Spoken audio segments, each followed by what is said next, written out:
iteration of that with Alex Singleton and newcomer Dre Greenlaw. We should all be excited, Richie. We should be. It's the first time in a long time that we've had two linebackers that, if they're healthy, are ball hawks, aggressive, mean, and can take this team to another level. I never played it down in the NFL, unlike you. So you look like you played in the NFL, Richie. Look at those muscles. Well, listen, not I'm saying I couldn't have. I just never got the shot. But oh, that's what everybody says, when the slappies like me were trying to evaluate and answer that same question, the litmus test at inside linebacker when we were judging Broncos players was to compare it to two people, and that is Danny Trevathan and one of your former teammates, Brandon Marshall, who joins us now on the hotline, Super Bowl 50 champion and former Broncos linebacker, Brandon Marshall. Brandon, thank you so much for joining us on the drive today. Yeah, man. Thanks for having me.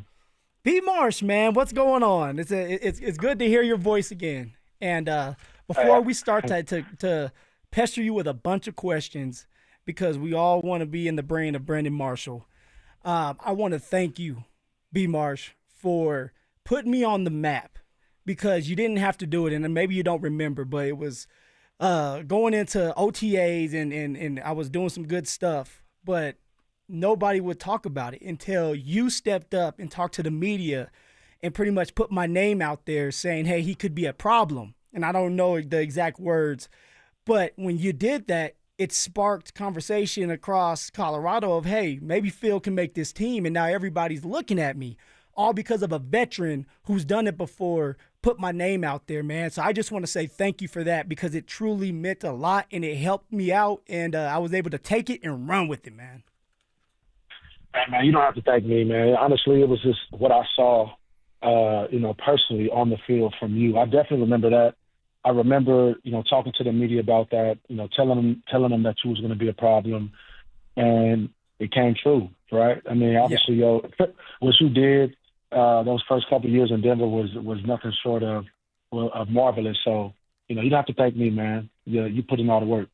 Well, Brandon, you definitely made an impact on the Denver Broncos during your time here. And I guess before we get into maybe some of the specifics about this incoming Broncos squad and all that, just over the course of your playing career, how have you seen the inside linebacker position evolve and the challenges that people in your position face as the NFL becomes more pass happy and more aggressive through the air? What's interesting is I think I came in at an interesting time where, it was kind of that transition from the fullback, era to the spread offense, right? There were some teams that still, use fullback heavy, still I formation, power running, and they still do that. But towards the middle to the end of my career, that's when it became really pass happy. Tight ends became extremely athletic. They spread you out. They were isolating the linebackers, with the running backs out the backfield and with the tight ends. And so, now what we're asking of our linebackers is completely different than what we asked from them early 2000s, right? Late 90s, early 2000s. And you have to be athletic. You have to be able to run. You have to be able to cover space. But at the same time, if they insert that fullback on that short yardage, you have to be able to wreak havoc, And so that's the thing about it. You got to be stout, but you got to be quick, and you have to be fast. So, they're looking for a specific type of athlete at the middle linebacker position. And I think right now Denver absolutely has those two athletes. Well, you just said it right there. Denver has a duo in Alex Singleton, who was there last year, and Dre Greenlaw. Can you kind of explain what you think that the duo should be able to do this year and the strength of both of them? Because Alex Singleton and Dre Greenlaw, they bring two different aspects to the game, and what better guy to talk to than an inside linebacker like yourself? Yeah, I think, what you said about bringing two different aspects, yes, but they both are actually ball hawks, man. They both are athletic. Alex Singleton just always finds himself in the right position, right? Dre Greenlaw obviously is a bit of a bruiser, more of a bruiser than Alex. I would say he's faster than Alex. He's more athletic than Alex. But at the same time, both of those guys, I think they complement each other extremely well. Both are hitters, both are playmakers. Dre Greenlaw can make plays in the pass, but also in the backfield. And that was a huge pickup for Denver in this offseason and free agency, getting Dre Greenlaw. You saw what happened to the 49ers in that Super Bowl. once he got hurt, right? Once he got hurt, the game changed. The backup linebacker came in, and Patrick Mahomes picked on him.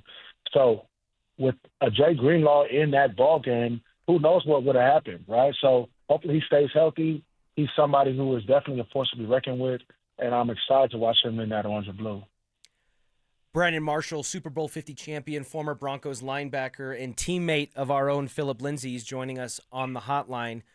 Brandon, you were a part of multiple different defensive regimes with the Broncos, obviously coming in on the uprise of the Super Bowl 50 team, but then experiencing some of the years after that as well with then and current defensive coordinator Vance Joseph. What can you tell us about VJ's defensive scheme from your memories there and watching it now? Is it similar or the same to when you were there, or has it adapted since you were part of it? Well, I mean, I think, it's either adapt or die, right? When you hear the term, you have to adapt. And I think it is a little different because, if you remember, we had the pieces, but our defense wasn't that, as far as rankings go, right? We weren't killing it like the Broncos are killing it now, right? So, and arguably, I think we had, just as much or even more talent. And so right now, DJ, or I would say back in the day, right, on third down, he loves to put the inside linebackers in that A gap, right, in the A gap, and we would either drop or we would rush the center, and it would free up potentially one of the outside rushers or maybe one of the interior guys. Right now, I think DJ has a nice blend of zone, but also man coverage, right? Blitzing, but also knowing, when to sit back and play coverage. Also, it helps having a passer 10, though. Let's be real, right? Having a passer 10 that can shut down one side of the field absolutely helps him, absolutely makes his job easier as a coordinator. But, I think he definitely evolved, and I also think he evolved in his situational play calling. BJ is absolutely one of the best coordinators right now. And, his improvement, I love to see it. I'm really excited. B. Marsh, this defense, the Denver Broncos defense we're talking about, they were top 5 last year. A lot of people are saying, hey, they could be number 1. On paper, it looks good. It looks like they have no weaknesses on their defensive side of the ball. But in order to be number 1 in the league, which is very hard to do, and you've been a part of a scary defense, what did the Denver Broncos need to do this year to become number 1 in the NFL?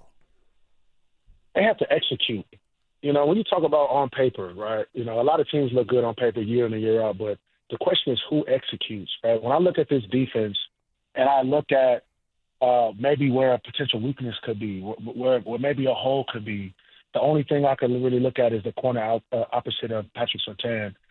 Like Riley Moss, I think he's a good young player.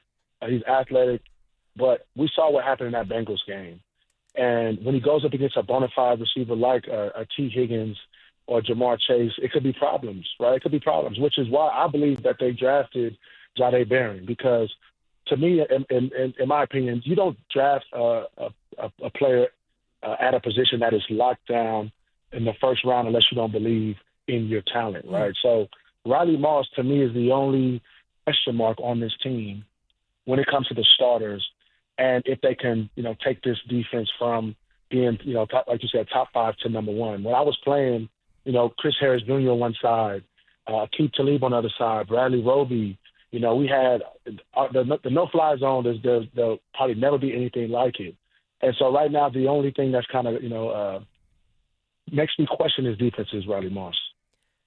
Brandon, sitting in this chair as someone who was not gifted enough or skilled enough to play at the NFL level. Yeah, I had at least 1.5 left feet, but I'm constantly reminded getting to sit in this chair alongside the likes of Phillip Lindsay and Brandon Stokely and Mark Schlereth and so many great former Broncos and former athletes. I never take it for granted the opportunity that I have to get inside the brains of men like yourself who did it at the highest level, and I'm just fascinated to learn more about how, when you're working as an inside linebacker alongside a fellow inside linebacker, the way that Alex Singleton and Dre Greenlaw are going to do, and sometimes having to redevelop that kind of instinct and chemistry with each other to move as a unit. How were you able to do that with the likes of Danny Trevathan and the other linebackers that rotated around in your defenses here in Denver? What are some of the things that Alex Singleton and Dre Greenlaw are going to have to do to be able to work in sync the way that you and Danny did so well for so many years? Well, I think the first thing is communication, right? You have to be able to communicate. You know, linebackers, we set the tone of the defense, right? We line everybody up, we call the play, we make sure everybody's in position, and then we get ready for our job. And those two inside linebackers are going to have to communicate about the formation, about if it's man coverage, hey, you know, you have the tight end, I have the running back, or even if the tight end and the running back are on the same side, how are we going to play this coverage-wise? Are you going to lock the tight end and I'm going to lock the running back? Are we going to banjo, which means if one goes in, I'll take him. If one goes out, you take him. I think the communication aspect is the number one aspect when it comes to, setting the defense, lining up and playing and being sound. So communication is number one. Two, it's tough when you have a defense where you have one bona fide cover guy and the other guy is just a box player. He typically just in the run. I think with these guys, they both can play the pass, which is fine because if the tight end motions from one side to the other side, it's not like they have to flip-flop, and so that way you can kind of disguise the coverage a little bit and understanding that both guys can cover, both guys can play the run. I think that is invaluable, truly invaluable to this defense. So that communication, I think they have the talent. If they get the communication on point, they'll be just fine. B. Marshall, I got one more question for you, man, and I'll let you go. We've always talked about here, we're talking about the culture and how someone like Bo Nix has that CEO energy. And we all know that you were with a guy named Peyton Manning and DeMarcus Ware, where they were leaders of the team and they played a lot of football. And how does that look? How does that feel? Because a lot of people wish they knew what it looked like to be in the locker room with Peyton Manning and someone like DeMarcus Ware and even yourself, where the team is just connected. You guys are out there having fun, handling business, but you hold each other accountable. That's kind of the feel that I got when you have someone like Peyton Manning in the building. Yeah, to be honest with you, man, Peyton, you would have thought he had a suit on because it was all business for him, right? All business. He was somebody that was very serious in his work ethic. Now, Peyton, don't make no mistake, when we got in our team meetings, he was hilarious, right? Peyton had a good balance of just, becoming a comedian out of nowhere. But outside of like the team meetings and things like that, Peyton was a very serious person. He was locked in. He was not playing any games because he was there for one reason, and that reason was to win. DeMarcus Ware was honestly one of the best leaders I've ever been around. The way he coached all those young guys, the way he brought people along with him, the way he taught, the way he would stay after and hand fight with the guys. And DeMarcus Ware, man, just such pure energy. He's one of the most pure, genuine people I've ever met in my life. And, always had a smile on his face, good person, hard worker, liked to have a little fun, make some jokes, but he was a real mentor. When you look at the word mentor, DeMarcus Ware's picture may need to be in the dictionary just because based off of how we all came to him. And he was somebody that had the quiet confidence, but you knew he was the person that you wanted to emulate. So, man, DeMarcus Ware, having DeMarcus and Peyton was invaluable to us. And honestly, I'll leave it with this. That night before the Super Bowl, Coach made DeMarcus Ware and Peyton Manning get up and speak in front of the team. And when those guys got up and they spoke from the heart, and tears started to flow from both of the guys, from D. Ware, from Peyton. And when the tears started to flow, I'm looking around at my teammates and I'm like, hey, we got to win this. We got to win it for them. We have to win it for them.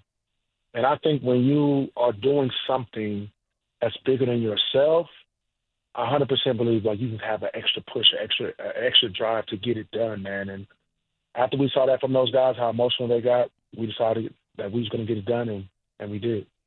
I just got goosebumps a little bit, Phil. Get my helmet. That is so awesome. Brandon Marshall, former Broncos linebacker, Super Bowl 50 champion, former teammate of yours, Phillip Lindsay, has been our guest on the hotline. Brandon, thank you so much for taking some time out of your day, for joining us and just pulling the curtain back a little bit on some discussions that are going to be pretty big and pretty ongoing here for this Broncos season. And I meant it when I said at the top that whether it made its way back to you, Brandon, or not, the litmus test at the inside linebacker position for all of us talking heads in front of microphones and fans around their water coolers at work of whether or not we found the guy was comparing it to you and to your linebacker mate Danny Trevathan. So hopefully we will see. We will see if the Broncos. Yeah, and I really mean it. That's not just blowing smoke. That's the truth. And thank you so much for joining us, and have a great rest of your day, my friend. Oh, you too. You as well. There he goes, Brandon Marshall, former Super Bowl 50 champion. I shouldn't say former. He's